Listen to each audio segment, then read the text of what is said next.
Welcome to Body Bags, presented by Kokomo Lantern. My name is Jeremy Geiger. I'm a co-owner of City of First Cremation and Funeral Services. My co-host today is Kimberly Rose, my business partner, the other co-owner. Today we want to kind of talk about pre-arrangements, pre-planning. What's their importance? What's the value? What can and can't you do with them? I feel, and I've always felt this way, that pre-planning is so important. And it's just the planning part. You noticed I never said anything about pre-paying for your funeral services. Yeah, that may be a portion of the planning, but the planning side of it, getting the details, the facts down, that's what's really important to us as funeral home owners and funeral directors, because that gives us so much more direction when that death occurs. There's no questions of what we're doing. We may have been the one that sat down with you and made those choices and gathered that piece of information from you. And we know the importance of following your wishes and expressing it to those that may be left behind. So on the planning, when you're talking with these families, here at City of First, our conversations are always about what do you want your disposition to be, obviously, first and foremost. Are we talking cremation or are we talking burial? Those two can be intertwined with one another. It isn't, I'm a column A and I can't be column B, but I kind of like some of the feel of the column A. It's that cremation is just the final form of disposition, just like burial. We can put anybody in a casket, whether they're going to be cremated, buried, cryogenically frozen later, whatever it may be. They could still go in a casket and have a public visitation and funeral service. Yeah. So working that out with the person, they may not realize that they can kind of explore both of those options. When we talk to them about that service, some of these families we're talking to, they say, and it really is funny, these individuals, hell, put me in a box and just bury me, or hell, just put me in a box and cremate me, there's nothing to it. Well, I mean, you're right, there's nothing to it, but there's more to it than that. Yeah. We want to know, is this the urn that you would like to go in? Is that the box you're talking about? Yeah, is this the box that you want? Well, no, I don't want a cardboard box. I want a casket still that I'm cremated in. I'm better than that. Or, no, I don't want to spend my money that way. I'd rather my family have that $800, that $1,000 to go on a vacation and scatter my ashes somewhere, or go on a vacation to my favorite spot and watch the sunrise, sunset, or fishing spot, whatever it may be. That consumer is very conscious of what they're trying to do with their service and with their money. So explaining to them all these different features to a traditional casketed funeral services and a cremation service is very important on that pre-arrangement side, because we want to make sure they have expressed who they want to talk at that service. Is there any particular music? Do you have flower choices? Right. What about the printing? Do you have a preference of what kind of image that we use for your obituary? And then they're like, I didn't realize all that. I got to talk about all that. Yeah, it's super important, because I don't want them to use my driver's license photo because they can't find the glamour shot that I had done. Or another neat one that we see sometimes is, well, I want my wedding picture of the two of us. And I know sometimes funeral homes and definitely the newspapers, they're not a fan of letting there be two people in a picture that's for an obituary. I'm okay with it. I mean, if we're talking that... It just makes it smaller. That Ellen passed away and she was married to John, And then I look at the picture and I see a man and a woman. And I'm going to go, well, that's John and this is Ellen. She's the one that died and that's her husband. And oh, there's John standing up there. And oh, there's Ellen laying in the casket. There's really no question about that. But we encourage you to go ahead and bring your items in. So if you have your photo, bring your photo in. Yeah. That way we have it in the file. We can put your items in your file. Yeah, it's super important that, that's the reason you're in there. It's not to, there are individuals that have this thought of making sure nothing changes, but it's really coming in and expressing what you want your funeral to look like. And it's super important because we've met with so many families that they come in, they give us the obituary and the death certificate information, and we're like, okay, so what are we doing now? Are we going to cremate? Or are we going to casket and then cremate? Are we going to casket and burial? I don't know. Yeah. I don't know. I don't know what's right. I don't know what they wanted. I need to talk to my family. Yep. And then you going on a week.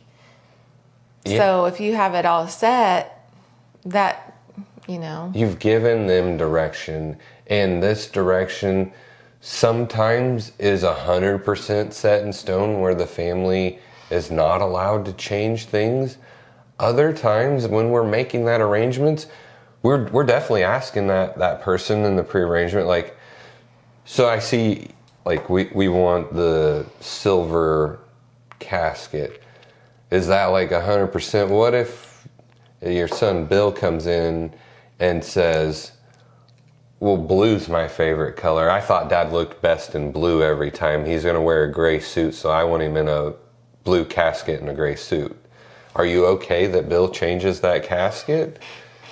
He may say, I don't care. I'm just saying this is what I like. Yeah, silver but flexible. Yeah, so getting those details from an individual is important. Yeah. Even when we're talking like the printed goods, like some people are more religious than others. So they may have particular scripture that means way more to Bible them verses than anybody else. Even hymns that we've printed hymns inside of memorial folders, that like How Great Thou Art or Peace in the Valley. Those things we've incorporated in those memorial folders. It wasn't because we wanted it and we thought we liked it. It was because those are the instructions that were left for us. Yeah. So then once we get past of like the casket selection or the urn selection, we talked about the funeral. How do you want that? Are we talking to having a meal? Do you want flowers? Do you want visitation to be for an hour or two? Do you want a service or do you just want a gathering? Yeah. Yeah, because that's changed a lot too. Yeah. We're seeing families that may want an earth burial, and we're meeting them out the cemetery before they even go to the church. They just want to bury and then put the focus on the service itself and the memory of the person that was left, not the shell, the sad part. We've let that person go by burying them, and we're here just to rejoice their celebration. So it's really, really important that you not just express your wants and wishes with your family, because that's important too, but come into the funeral homes, talk to us, get this information down. So then when you do talk to your family and say, hey, I've just been having these thoughts and feelings, we're all going to pass away eventually, or I was at Bob's funeral yesterday and it's got me thinking, I probably should start expressing my wants and wishes. It would be better for you to say those things and follow it with, I just want to let you know I've been to the funeral home and I've done my work for you. I've expressed it to them. This is the funeral home. You're telling that family member that I care about you. Mm-hmm. I've done this for you. I don't expect you to remember any of it other than call Jeremy at the funeral home. He's got it taken care of. Mm-hmm. He's got the instructions for us to follow. Yeah. If you have any questions, go there. You know, that saves so much turmoil for a family. Mm-hmm. So much question and doubt. Mm-hmm. It just makes those final days more peaceful for them, for the fact of knowing that Dad expressed his wishes. He told us what he wanted. And a lot of families will leave a budget too for the family to buy keepsakes too. Yeah, budget for flowers, keepsakes. Mm-hmm. And we even have some that say, I'm going to pay for the cremation, and then I'm just going to give you some extra money because I don't know what they want. Yeah. I don't know what kind of urn. I don't know if they want to do a funeral. Right. I don't know if they want to go eat. They might want some mini urns. They might want some jewelry. They might want some of those art glass pieces that we have out here. They might want those parting stones. It's just... Yeah. And they're going to leave it up to you. They're going to take care of the main things. But then a lot of people will leave a little bit of a budget there in case you want something extra. Yeah. So then on the planning side, that kind of talks about your service, your selections of merchandise like caskets, printed goods, keepsakes. Monuments is another great topic. And that's where I was kind of going, where, okay, we're putting you in a casket or we're cremating you, either or. We're going to this place to have a celebration of life, a funeral service, or a gathering. Once those two things are done, then where do we go? Are we going to the cemetery for burial? Are we just going back to the funeral home to receive an urn to keep? We're asking that person, what is the final step and journey for you? Mm-hmm. And they're telling us, well, I have a child and they're going to be the ones. Or I don't have anybody. I don't know. I have a healthcare representative. I have an advocate. And I don't want to leave that burden for them to try to figure out or to hold on to my cremated remains. So we help them explore that idea of what we can do with those cremated remains, or what cemeteries may be appropriate for the burial. You know, if you're the only one in the area, you don't have any children, your parents aren't buried here in Indiana, cemetery may not be that important. It may come down to a cost thing. It may come down to I've just drove by Crown Point Cemetery for the last 30 years and that's the only one I really know of. That's where we're going. It's just things like that. And then we can get into talking about that monument on how to mark that grave, because it's important that we don't just bury the urn or the casket. We need to have some kind of identifying marker, because once we get out there, it all looks like mowed grass.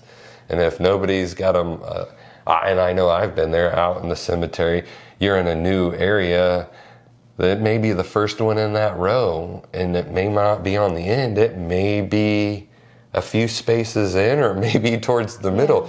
You're going to have a hard time going back later and remembering where that spot was.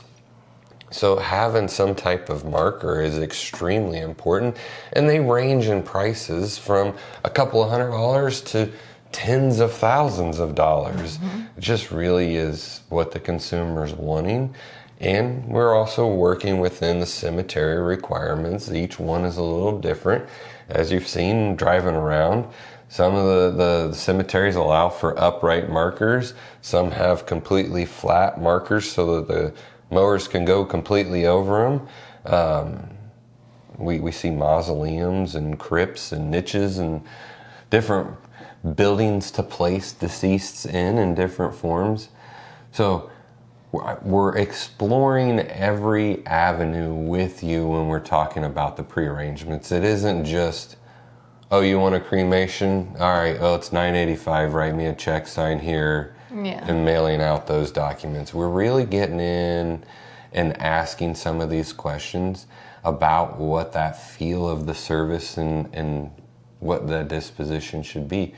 You're also the biggest person we need to talk to when we are gathering information, because as a funeral director, there's a few trick questions that we run into for families.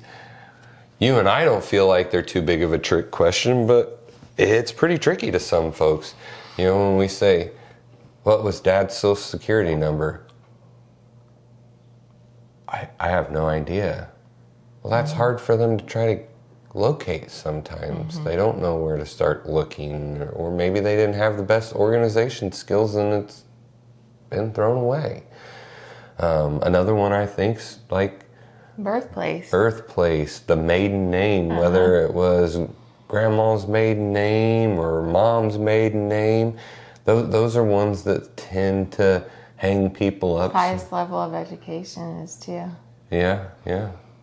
Year of graduation and highest level of education. I think another interesting one that might trick people is occupation. You know, some people, they choose one career path. Others kind of have a variety of jobs throughout their life. In my opinion, it's whatever you'd like to see on the death certificate is what we're going to put on there. But a lot of families, they want to start with, well, his first job was delivering newspapers, and then from there he got a job at Dairy Queen, and then by the time they're done, I've got 30 different places of employment, and I'm going, which one do you want me to pick? Yeah. So being able to sit with that person and say, you know, what was the most important thing to you about your occupation, or what you would like to see on that death certificate? So when we kind of conclude those things, then we start trying to add up what that cost may be, because everybody's always curious to what's the final cost, what's this going to end up being. On the pre-planning side, if you're able to pay for it, that's beautiful, because it locks the price of today for the future. So we would make those selections with you, and we would generate a statement of goods and services, basically an invoice of what it would cost today. And then we explore opportunities on how we can pay for that. Some people have the luxury of being able to just do a single payment, where they pay that service all off at once. That's great. It's really great for that family. There are other individuals that maybe because of their age, it's better for them to maybe stretch it out over a few years. The company we use, we're allowed to go 3, 5, and 8 years to stretch out the policy to pay that off. It's kind of like a loan if you think of it. The longer you pay on it, the more you're actually paying for the services. But these gifts that you're leaving, not only that you've went to the funeral home and expressed your wishes and gave direction to your family, it's another gift that you're turning around and paying for it. That's amazing. And I've dealt with a lot of families that may not have the ability to pay it off in full, or have the availability to have a set monthly premium. They need flexibility. They're on an extremely tight budget. Maybe they even lost their spouse and now their income's changed even more. And some months it may be $20, other months it might be nothing for a couple of months because things went awry. So when we talk about funding these funeral services, we can put them in a final death expense policy Typically that's an insurance policy, and it's not like a MetLife, like a 10, 20, 30,000 general blanket policy. It's truly designed for what the cost of the funeral service is. The other ways that we can put the money into a nice safe keeping is a trust or an annuity. Typically they're held by a bank.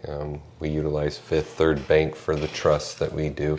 That trust gives them these opportunities to make the payments when they can. There's no penalties that are involved. For us as the provider, the growth is not near as good as that life insurance policy. We try to keep most of ours in that life insurance death policy because it's beneficial for you as a consumer. There's way better growth. And for me, I know that I'm going to see the return come back on those trusts and annuities. There's a lot of fees that we're dealing with in the banks. The growth is not the greatest, but it's not always about maybe the profitability of your policy for the funeral home, in my opinion. Some of it's being conscious of the consumer. Here at City of First, I feel that we kind of dance that line pretty well with our families of being fair to the consumer, whether it's our pricing or the types of merchandise that we offer. It's just, you got to respect the boundaries of what is appropriate charges and what is not appropriate charges, in my opinion. And I know that you choosing an annuity or trust to put that money in, it's going to grow, it's going to take care of that funeral service, but me being willing to maybe not take as much growth and profit off of that you knew I was there to honor your wishes, provide you a great product, and take care of your family, and it leads to the next family member and the next family member and the next family member.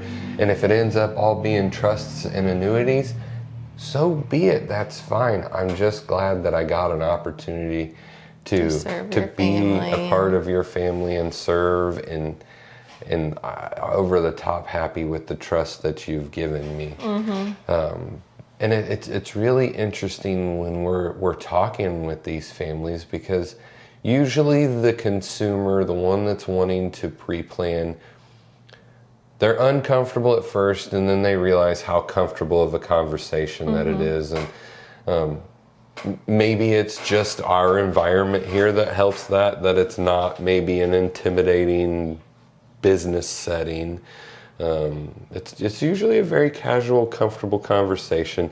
Occasionally they'll bring their children, or they say, well, we'll talk this over with the children.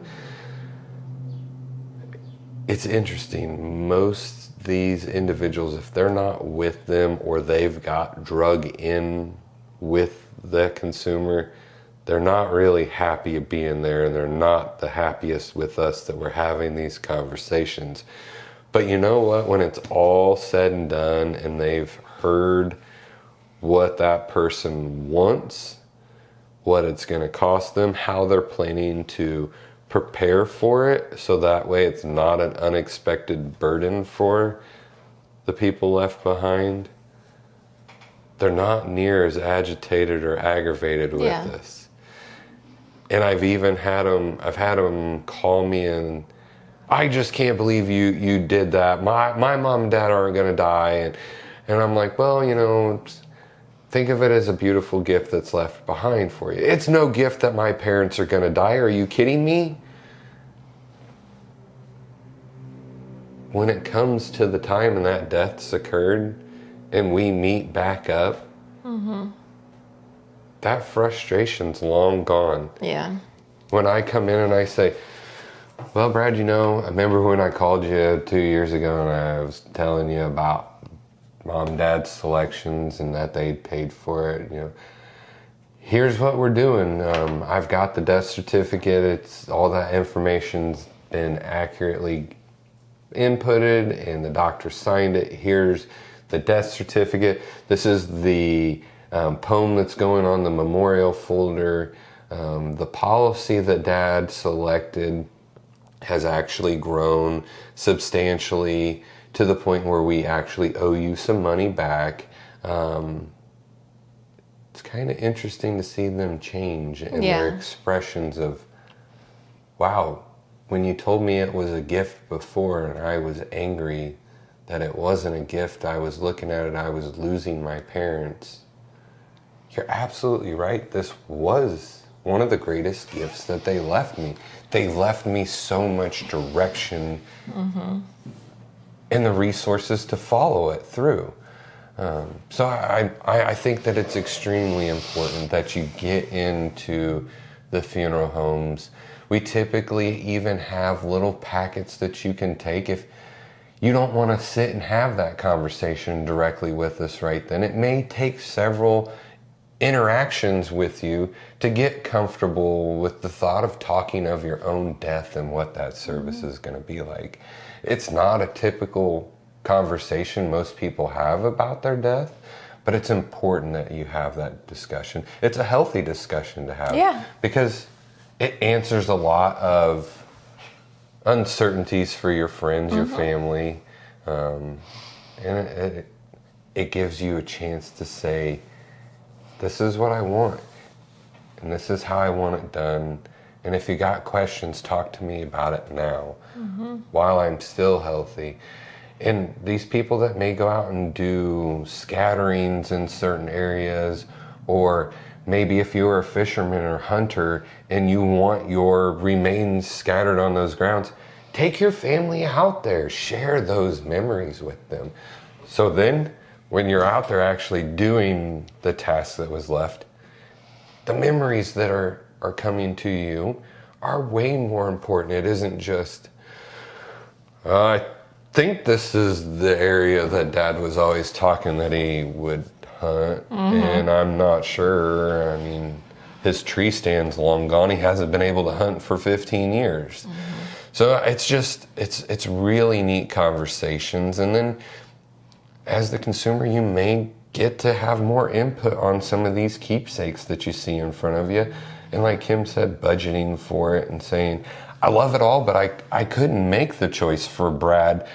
There's so many neat colors and options. Just let's give him the money to be able to choose that themselves. Yeah, there was growth there for him since they did it so early. And so he's like, oh, well, now we have grandkids. And so I'm going to get one of these angels for the grandkids, or 5 of them in different colors. Yeah. I mean, it's so important that we have these discussions of what your funeral would be like. Can you put that on the light base and turn it on?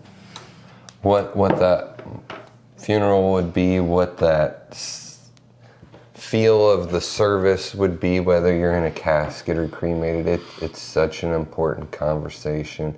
It's going to open up a lot of other conversations.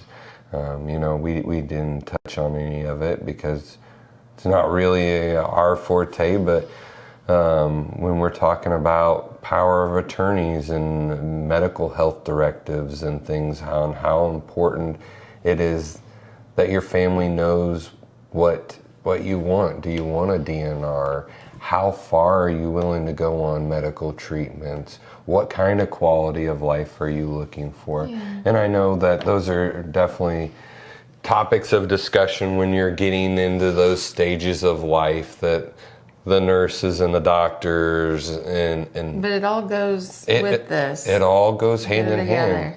And it's things that we kind of bring to light with you as we're working through some of these pre-planning arrangements.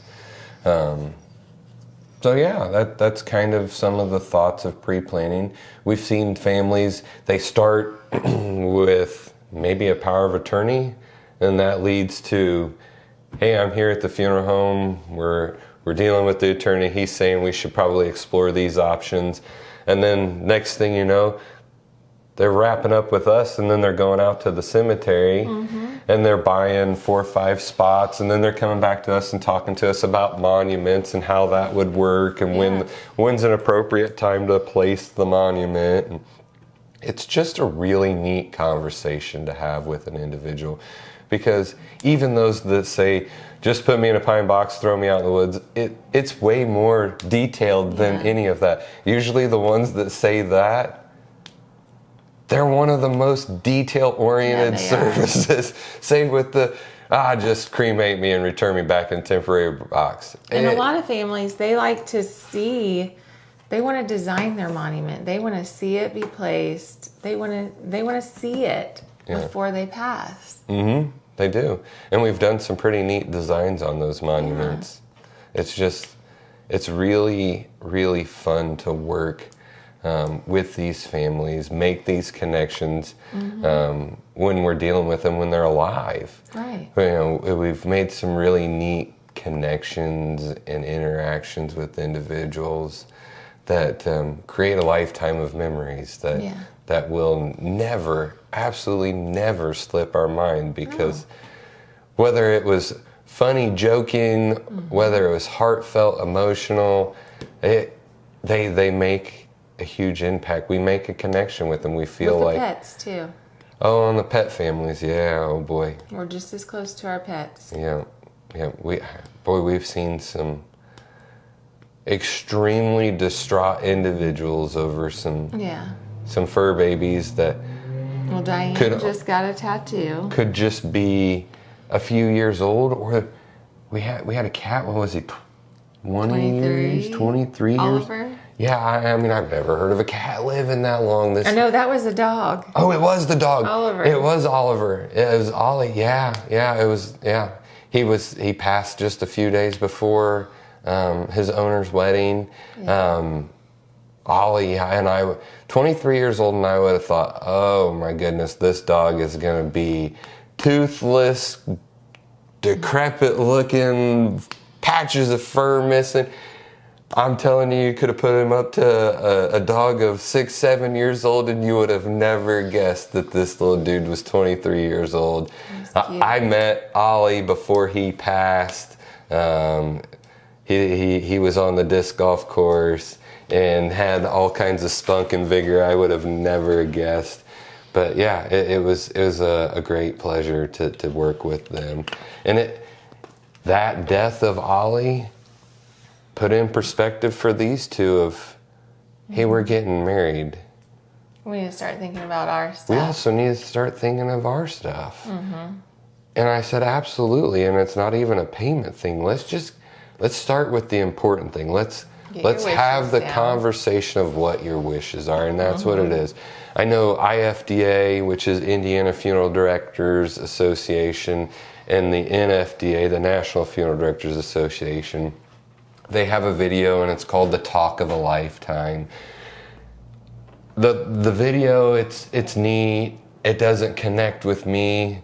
The title of the movie connects with me more than all of that material that's provided. A Talk of a Lifetime. Have it. It's important. It's so important. Even if you don't have children, a spouse, brothers and sisters. Have it with somebody. And if that someone is just the funeral home, come in and express these wishes.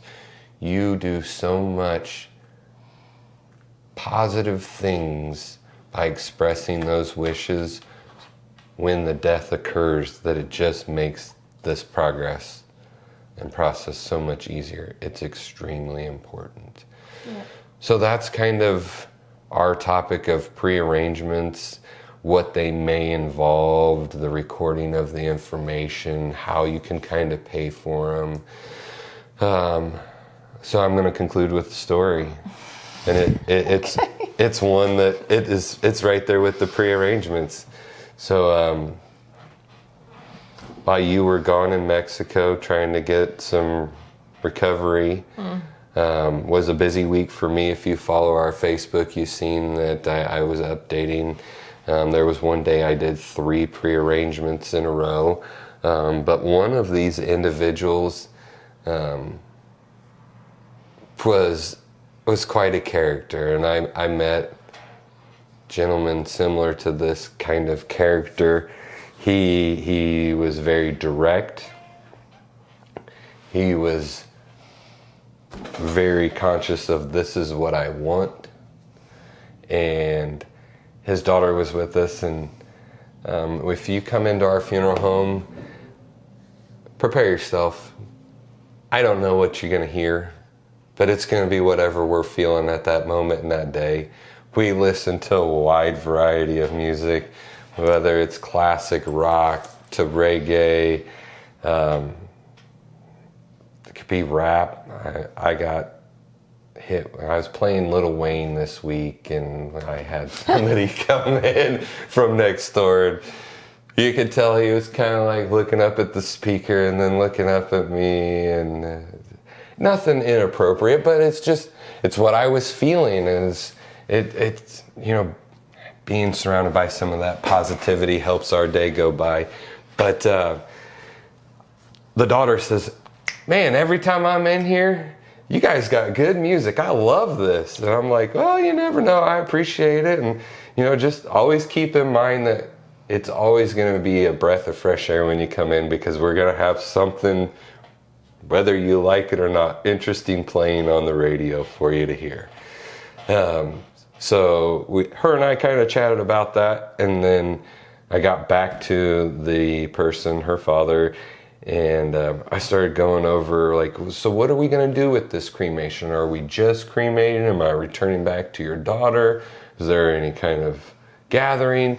And the daughter says, yeah, we're going to end up doing a cookout, family get-together. She said, maybe like a family reunion. And I was like, man, that's a term I don't hear much anymore. I have lots of great memories of family reunions, going to Canada and Akron, Ohio, and seeing family I'd never met before. I only got to see once a year. And I'm like, I love that. That's great. And the gentleman, he says, well, they're going to have a damn beer for me there. You like beer? I said, oh, I like beer too. He goes, good. You make me a promise then? I said, sure. What kind of promise do I need to make to you? He said, well, when I die, before you cremate me, I want you to open up my mouth and pour 6 beers down my throat. I said, well, I can do that, but it's not going to work very well, and it's going to create one heck of a mess for me to clean up, and I'm not the biggest fan of cleaning up that kind of a mess. And I said, I can get the 6 beers in you, but it won't go through your mouth. So when we aspirate somebody, we use a trocar. If you go back in earlier episodes, you'll see it. It's an embalmer's sword is what I like to reference it. It's a long 21-inch, 23-inch stainless steel tube with a very sharp point on the end of it, and we hook it to the end of a suction hose, and we aspirate the fluid out of the abdominal and chest cavity. But then we rinse that all out, and we have an injector. It's got a latex hose, and we screw a bottle onto it with cavity fluid, and then we stick the trocar back in the body, and we hold that bottle above our head, and using gravity, we're injecting that fluid in there. So I will take his beers and pour them into a bottle, empty bottle, and attach that to the trocar with the hose, and I'm going to give him a 6-pack. Give him a 6-pack. So as I'm doing that, as I'm taking my notes, must give him beer, use trocar. Is there a particular beer did he brand? specify his kind? Oh, hell yeah, he did. He says, well, of course, it's Bud Light. I said, okay, I got you, Bud Light. I said, is it just 6? And he stopped. He goes, well, I mean, they're sold in 6-packs or 12-packs. Occasionally you can get the 24. I said, uh-huh. Tall boys? Nope, I had that question. It says regular 12-ounce cans. He goes, but really it's more like 12 to 18. Oh, God. And I said, okay, so I should probably adjust my number then? And he got a big old grin and he goes, "You mean I could have more than 6?" Oh, good. I Lord. said, "Absolutely. If you want 12 or 18, let's do it." I said, "I got your back."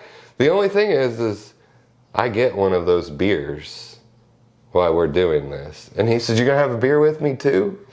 I said, "Well, heck yeah, we're going to have a beer together. So I'm not going through all this process alone."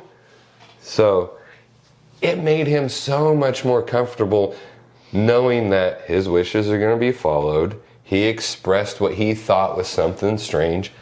I received it and thought it was one hell of a great idea. I have no objections to it. He's comfortable with how the process is going to go. His daughter knows that it's going to be followed through. She's comfortable with it. He turned around and paid for it right then and there and was happy as a lark and refused my free beer on the way out because it wasn't a Bud Light. Oh my God. So that was my funny prearrangement story from last week. I've got different unique ones that maybe I'll incorporate some of these prearrangement ones on these stories because there are some pretty funny ones that we've seen. But this does conclude our services here today on the Body Bags episode. Like as always, please like, follow, subscribe, and share. But this does conclude our services today here at City of First. Thank you.